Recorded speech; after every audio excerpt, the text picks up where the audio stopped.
Hello. Um, share, share, share. Okay, now I'm on a better computer this time. Um,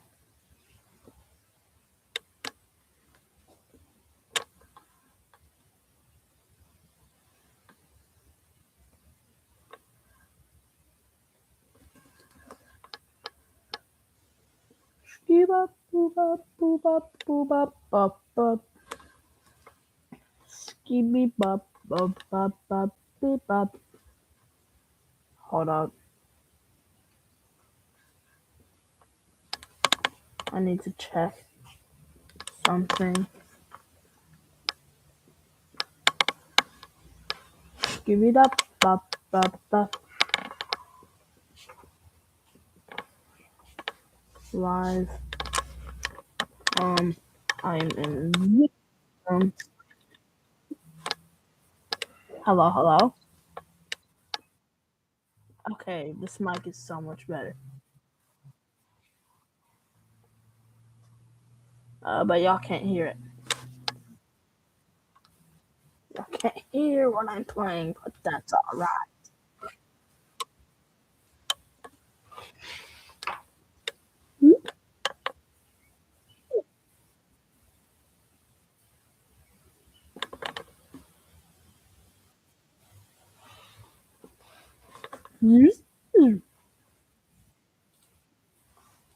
Alright, y'all won't be able to hear. Huh? You have no weapons, you have no means of defending yourself. Some will chase you, some won't smite you. If you are in danger, run and hide. Okay.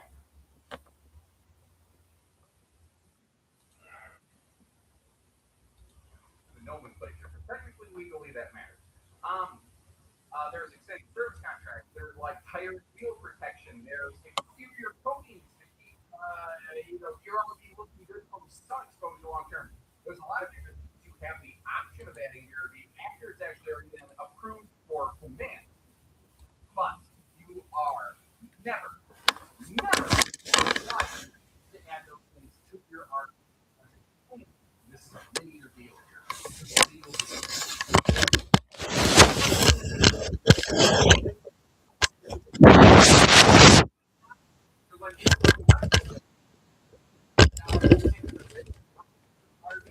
Okay, this mic does work. That is an illegal, clear violation of truth in lending laws in these United States. So keep that information in mind. That is one of those things. I don't care if you're all the way to 8 hours, 8 hours. Someone down, they're not lying. And if they're willing to lie to you right there about your money to your face, imagine what else they're willing to lie about. Somebody else has an RV that you can purchase. Somebody else has a of them are a one of a kind of situation. Do not let yourself get bullied. And if you start saying con man stuff, boy, I really hate to see what happens to the salesperson after all this time and effort was spent and you don't buy it. that's how they're going to conduct themselves and treat their staff members by threatening their staff members in front of you. If you Okay, we have to find the elevator. that person gets in trouble. I don't know about you. That's just not how I conduct myself. I need to go down this side path over here, but it is it's something I'm very passionate about. You can see I get fired up about it a little bit. Because for 14 years of my life, at the time I'm recording this, I've dealt against this kind of just flat lie, and it burns me up. And if I can help one person avoid going down that road, Found it. then this video today I think would have been worth it. So back to the after the sale, how much does this continue to cost and kind of stuff? What about RV insurance? Every single thing. This one has entities. Social media groups like Facebook groups and stuff, but I see the question: how much is RV insurance? And again, Your skeletons that do nothing. Is insurance guidelines vary from state to state. Not even from company to company. State Farm in one state might be different from State farm in another state because of what's required in that state. I forgot Or that you don't have a stamina bar. it can vary all over the place. I'm trying to give some sort of parameter reference. So Hello. these are some loose, rough annual premium cost by RV type that we were able to. Whenever you go behind a wall That and is a don't look at it, not a buy. Annual budget, like it can moves we buy the RV up sometimes. front? Can we afford the monthly payment? But then can we afford insurance? I want to ask That's you where this I question. came But from. also, not only that, can you afford fuel for that thing? Look at that. Now, I think it goes without saying that you understand how fuel rates, cost per gallon varies hourly, day to day. So, you could look at a motorized RV's fuel tank capacity, multiply by the current miles per gallon. This is funny. But how long can you go on that fuel? Well, again, this can vary wildly by a bunch of different factors, but to give you some rough. Oh no, they're all over me, bro. For motorized RVs class A, B, rough guideline estimated miles per gallon values that you might expect. Yeah, they're after me like You're going to crazy. flat landing, really mild terrain, you might see a higher number. If you're going up and down hills and mountains, if you have wicked crosswinds, if you have massive headwinds, if you're towing something behind a motorhome, that will all drag down. Or if you are like Johnny Colson, you're just like, Uh-oh. well, that's gonna naturally eat Okay. gallons you might expect. Also, especially once you start getting above 60 Oh, y'all miles can an hour, hear. or Oh, the pool rooms. very, very quickly. Looking at a more Oh no. kind of segment, that's a little bit trickier because there's not a whole lot of data out there that says here's estimated miles per gallon while towing. What I can tell you is that often when you're towing something, your miles per gallon will drop to down to 1/3 of what your unladen miles per gallon may be. So to give you an idea, let's say you've got a pickup that gets about 22 miles per gallon. Trailer behind it, 14 miles a gallon. Real world, once you're actually pulling it down the road. And the interesting part about that is even if you put just a tiny little pop-up camper, or you're like, well, my truck's rated for 12,000 pounds, I just have a 3,000-pound little guy. I don't need a big fancy camper to be behind me.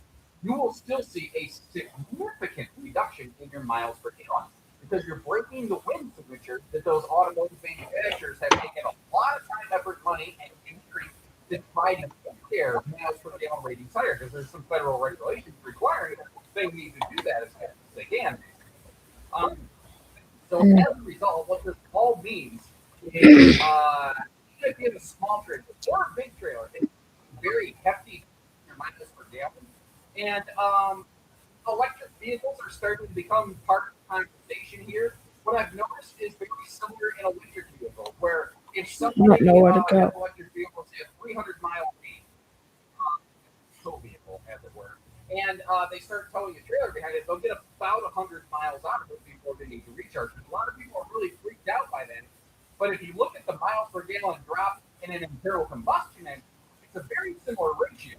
Now, I'm not trying to go down a different rabbit hole here, which I'm expecting to do. I'm not saying it's an equivalent conversation because of how long it takes to recharge a vehicle versus refuel a vehicle, how many stations there are. It's not an equivalent conversation at this time by any means. Hold up. But essentially, if you start towing, you're going to cut miles per gallon or available miles, whatever you want to call it, on an electric vehicle, into a half to a third of what you normally see. So let's say we got all that figured out. Not everybody has a place that can store the RV when they're done driving around their camping with it. Some people can't park it in their backyard. You don't have space. The homeowners association won't let them. Whatever the case may be. Some people need to store storage. How much does that run? It's very. I think you get the idea by now. But what I'm getting at, let's say it's just a basic dirt lot. You're going to pull in, there's going to be a ton of trailers parked around it. That might be around, $50, something like that. Now, often that's kind of a monthly rate, so keep that in mind. But let's say you're like, no. I'm going to go big fancy diesel picture. I'm not leaving within out the weather where any little person can walk around and put their little hands on it. $500 a month. So it's going to vary Hello. greatly. You're really basically going to pay for what you can get, or what you pay for. What I was looking at before, you get what you pay for, or at the end of the season, space is limited. You might have to pay whatever.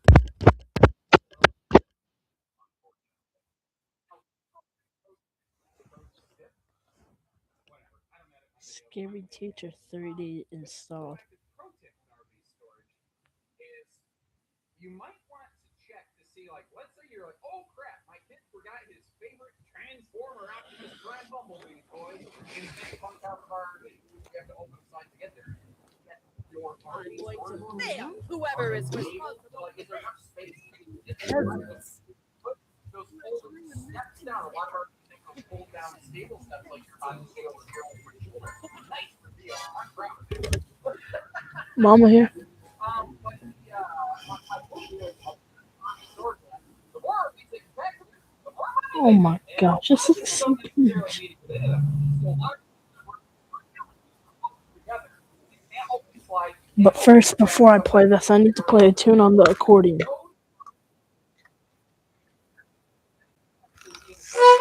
what floor plan you choose on the RV.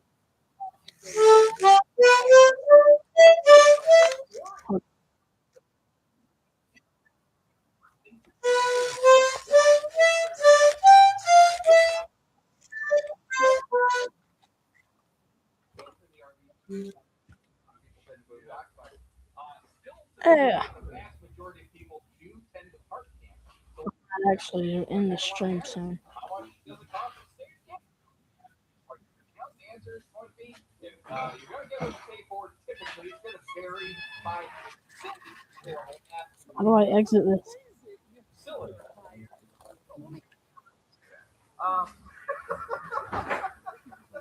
Anyway, Barry, let's say you're just like, look, it's just camp site, basically. I pull in here. There might not even necessarily be hookups. Typically, unless you're staying like a car kind of place that allows our units to hook up, they will just all of the money because they can, and people pay it. If it's just a normal, primitive, pull in the lot, rent this place for the whole place, it might be rent for Okay. hookup and the park has things like they got a cool like water. So if they have all of the things, it might be north of 200. So it's kind of cute. How much does that Goodbye. against something like